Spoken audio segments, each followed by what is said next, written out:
corners and flatten out as many as you can, many wrinkles as you can. And also with the tags. Now, for these, because these are napkins, and here's the general rule of thumb for folding napkins. If they are rectangle, fold them in a rectangle. If they are square, fold them in a square. But then, I mean, you can make whatever, you know, origami type shapes you want. Now, I folded this again. I'm going to do the creases once more, that crease. And if they're monogrammed, like this lady's are, you want to make sure that the monogram is in the corner. I suppose whatever corner is up to you, whether it's left or right, as long as they all match, as long as you do them all the same. So that when the person or you sets the table, they all match. Now I'm going to just do these creases one more time. This was not terribly wrinkled to begin with because, like I said, I used the Stay Flow and I hung them out to dry. And then as an extra crispiness, now these are never really going to be terribly crispy simply because they are cotton, and cotton doesn't hold all that well to the starch. If you want something super crisp, like a paper napkin type feel, really crispy, really starched, then I suggest you buy linen napkins and not cotton, okay? Yes, I could fold this one more time. This is the standard for the table, right? So you can put your fork and your knife and your spoon. However, this woman asked for squares because she has a bunch of them and she likes to be able to open her drawer and just look and see what's square, what's, you know, whatever. Anyway, there's that, okay? There's that one, nice and crisp edges. Also, most starches have like a fabric softener smell to them now, so the more you put on, the better they'll smell anyway. On to the hard part, okay? This one's really, really wrinkly, and this one's really, really, really, really delicate, okay? Now, I have also put this in the bucket, hung it out to dry, so this is already pretty starched. I'm going to go ahead and add another layer of starch. And you don't want to soak it completely through, but you want to get enough on there so like it's obvious, okay? Now, for this type of delicacy, whether it be satin or silk or lace, this is hand sewn lace. This is not even machine. This is something I think a family member of hers made. So for this, you would get a napkin or a hand towel, preferably nothing too thick, something you can kind of sort of see through. At least I can see you. Anyway, so you get that, and what you're going to do is you're not going to lay the whole thing out. And because this is handmade, it doesn't lay flat no matter what you do anyway.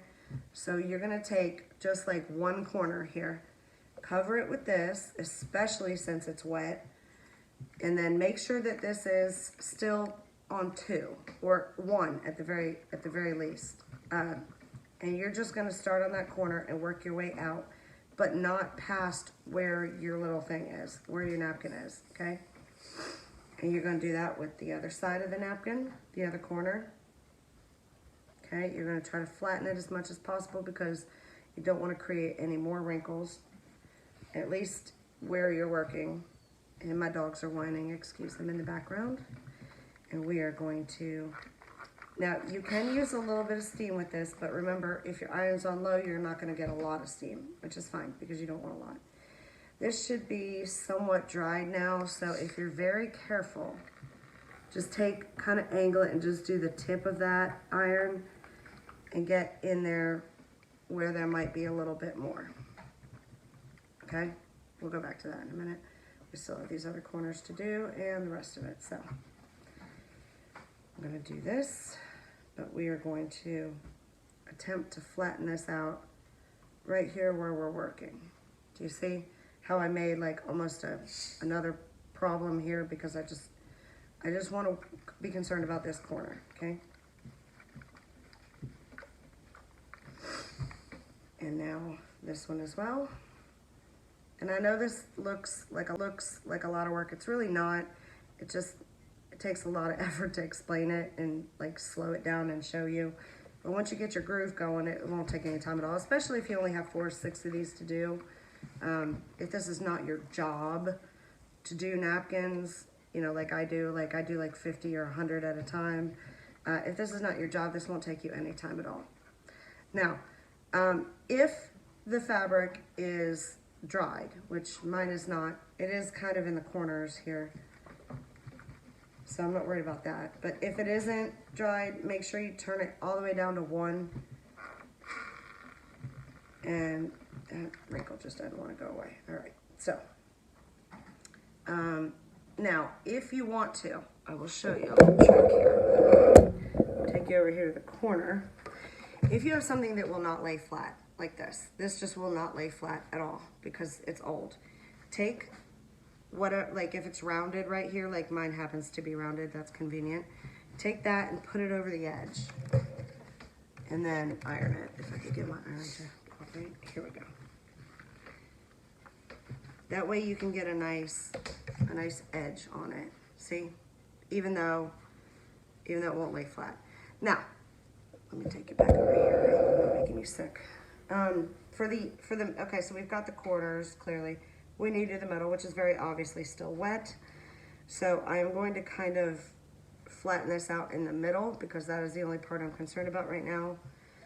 And I'm going to lay this down for the middle because I don't want this sticking to that fabric because it's still wet. Because God, if that happens, and because it isn't mine, and because it is such an old piece, I would never be able to replicate this or replace it for her, and I would feel horribly guilty. So we need to make sure that we're taking a lot of precautions.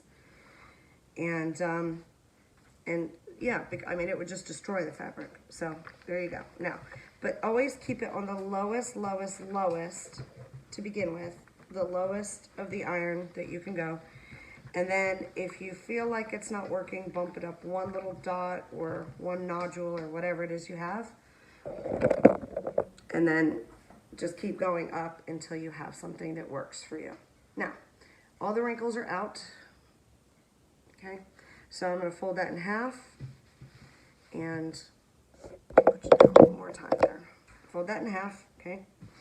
Get rid of any remaining wrinkles. Do the crease. And then another crease. And you're done. I always like to add just a little bit more of this to just dry as it dries, like, you know, air dries. And then it's really nice and crispy and beautiful, and that's that, okay? Come back for more, follow, like, share, whatever, if you found this helpful. Thank you.